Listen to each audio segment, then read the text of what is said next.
আজ 18/9/2024। আজ বিকেলবেলা একটি নিউজ দেখলাম, সেতুর উপর যারা টুল তোলে পুলিশ, ও টুল পুলিশগুলা একটা গাড়িকে দাঁড় করিয়ে তাদের থেকে টুলের জন্য ওই সামনে বাঁশ দিয়ে দিয়েছে, মানে টুলের ইয়াটার জন্য আর কি, টুলের রিসিপ্ট কেটে তারপরে গাড়ি নিয়ে যাবে। এখন ওই গাড়িতে 30-40 জন ছেলেমেলে ছিল।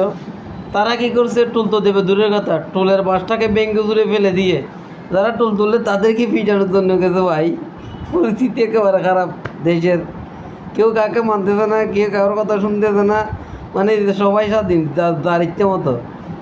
মানে এমন স্বাধীনতা যেভাবে মানে প্রত্যেকের মতো করে ইয়া করতেছে, কী ধরনের স্বাধীনতা বুঝতেছি না। একটা লিমিট থাকে না প্রত্যেক কিছুর? আপনার জন্য স্বাধীনতা আছে, আপনি কি রাস্তার মাঝখানে নাচানাচি করতে পারবেন? ওই যে টোলের কর্তৃপক্ষকে আপনি মারধর করতে পারবেন, বাঁশ ভেঙে দিতে পারবেন? এটা একটা কথা হলো? কোনো ধরনের সমস্যা থাকলে এটার জন্য ব্যবস্থা নিতে হবে, চিঠি দিতে হবে, দরখাস্ত করেন, ঊর্ধ্বতন কর্তৃপক্ষকে জানান, তারা ব্যবস্থা নেবে। এখন আপনি তা না করে নিজের হাতে আইনকে তুলে নিয়ে এদেরকে যে মাইরদের, না এখানে ভালো লোক ছিল, অনেকে দেখেছি, মানে কি বলবো, উচ্ছৃঙ্খল জনতার মধ্যে 100 জন লোক থাকলে এখানে আপনি 80 জন থাকবে, যে মানে ভালোর পক্ষে 20 জন, যেখানে উচ্ছৃঙ্খল 20 জন থাকে যে 100 জনের মধ্যে, ও 20 জনের কারণে 100 জনের বদনামি হয়। মানে উচ্ছৃঙ্খল কিছু লেভেলের কারণে একজনের কারণে 50 জনের বদনামি হয়। এই একজনকে চিহ্নিত করে তাদেরকে বোঝাতে হবে, ভাই এটা স্বাধীনতা না। আমাকে যা ইচ্ছে তা করার সুযোগ দেওয়ার স্বাধীনতা বলে না। আমাকে যা ইচ্ছে তা করতে না দেওয়া এবং বাধা দিতে পারাটাকে স্বাধীনতা বলে।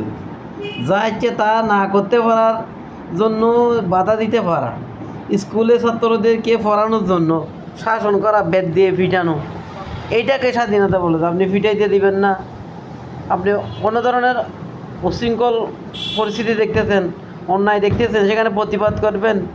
প্রতিবাদ করতে পারাটার নাম স্বাধীনতা, না পারাটা স্বাধীনতা না। এখন স্বাধীনতা কী সেটা যদি আমরা না বুঝি, তাহলে আমরা এটা স্বাধীনতার স্বাদটা কেমনে গ্রহণ করব? আগে বুঝতে হবে স্বাধীনতা কী, তারপরে স্বাধীনতা ব্যবহার করবো, আর না হলে সেটা অপব্যবহার হিসেবে বিবেচিত হবে, বদনামি হবে। একজনের জন্য 50 জনের বদনামি হয়েছে আজকে, 1 জন 2 জন 3 জন, 40-50 জনের একটা গাড়ি পাওয়ারের মধ্যে 3 জন 4 জন উশৃঙ্খল ছিল। উশৃঙ্খল আরও বাচ্চা কাচ্চা মানুষ, মাথা গরম, কিন্তু এটা তো মিডিয়ায় এসে গেছে, এটা সুন্দর লাগে না।